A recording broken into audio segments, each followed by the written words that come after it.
ada satu rahasia dalam Quran.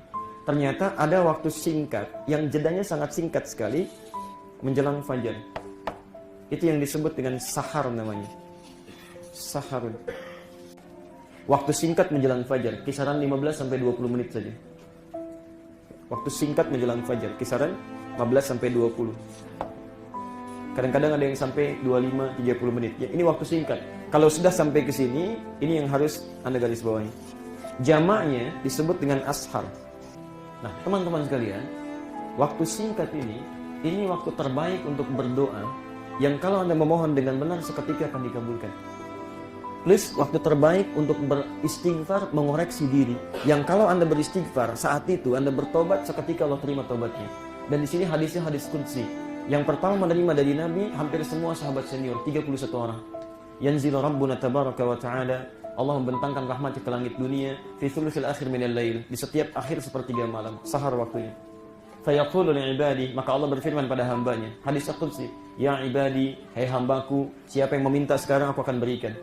Siapa yang memohon aku akan kabulkan, dan siapa yang beristighfar kepadaku, aku akan ampuni dosanya. Yang paling indah, catat rumusnya ya, ini yang paling penting. Kalimat Qur'annya, kalau Anda mendapati waktu singkat ini menjelang fajar, ternyata kata Quran perbanyak istighfar. Apa rahasia istighfar ini? Rahasianya terdapat di Quran surah 3 ayat 31, posisi paling kiri sebelah atas. Yuhibbukumullah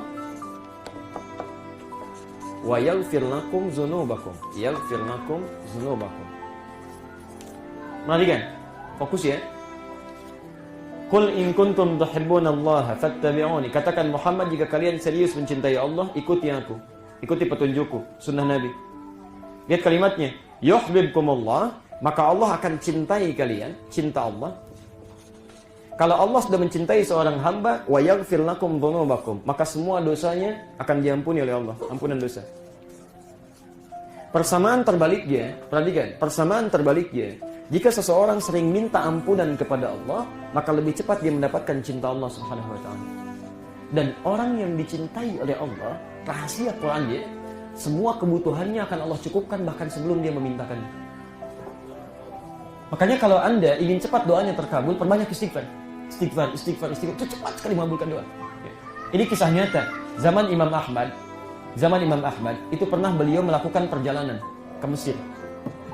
Begitu capek, lelah, istirahat di satu masjid. Begitu ke masjid itu, mau sandaran, oleh marbot masjidnya diusir, Pak. Diusir, ya.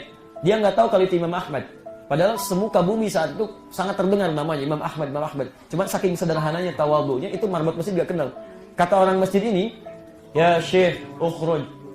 Syekh, keluar. Kalau ukhruj, itu masih sopan. Kata Imam Ahmad karena taufiki, da'ni astari, mohon izin istirahat sebentar. Kata orang ini, kata orang masjidnya, ya Syekh, barra, keluar. Barra agak kasar. Kata Imam Ahmad, da'ni astari, sebentar saja istirahat. Kata orang masjid, ya Syekh, rawah. Kalau rawah itu paling kasar dari kata roh. Kalau bahasa kita, keluar Anda dari sini plus roh-rohnya sekalian, jangan di sini juga. Bawah sekalian. Imam Ahmad kemudian di luar, di teras. Beliau duduk. Kata orang ini, Syekh, idza banta, pergi kamu. Maka keluar Imam Ahmad, meninggalkan masjid ini. Begitu lewat ke sini, qadarullah di sini ada mahbaz, tukang roti, tempat roti. Kelihatan Imam Ahmad lewat, kata tukang roti ini, Syekh, fadhal istari. Silahkan datang Anda istirahat ya. Syekh, silahkan Anda mampir istirahat ya. Apa yang terjadi? Masya Allah. Ketika Imam Ahmad datang ke tempat roti itu, kemudian istirahat, si tukang roti itu setiap membuat adonan selalu beristighfar. Astagfirullah, astagfirullah, astagfirullah, sampai jadi roti. Anda tahu apa yang terjadi? Kata Imam Ahmad tahu tentang ini. Tapi beliau penasaran, beliau tanyakan pada tukang roti. Ya Syekh, ma faidatu istighfarika? Apa manfaat istighfar Anda? Setiap bikin ini astagfirullah, setiap ini astagfirullah. Kata tukang roti ini, wallahi demi Allah katanya, tidak pernah saya istighfar dalam setiap kegiatan saya, kecuali Allah selalu mengabulkan doa-doa saya. Cuma sampai hari ini, ada satu doa yang belum dikabulkan oleh Allah. Apa itu kata Imam Ahmad? Saya berharap kepada Allah, sebelum saya meninggal, atau orangnya meninggal, saya ingin berjumpa dengan Imam Ahmad langsung melihat di mata saya sendiri. Baik itu saya meninggal duluan, atau Imam Ahmad meninggal duluan. Saya ingin jumpa dulu sebelum kami berpisah. Kata Imam Ahmad, Allahu Akbar. Rupanya ini yang menanamkan keinginan saya jalan ke Mesir, sampai keluar dari masjid, diusir dari pelataran masjid, hanya untuk karena istighfar kamu aja. Katanya. Bayangkan. Dan yang melakukan itu pada saya. Ya.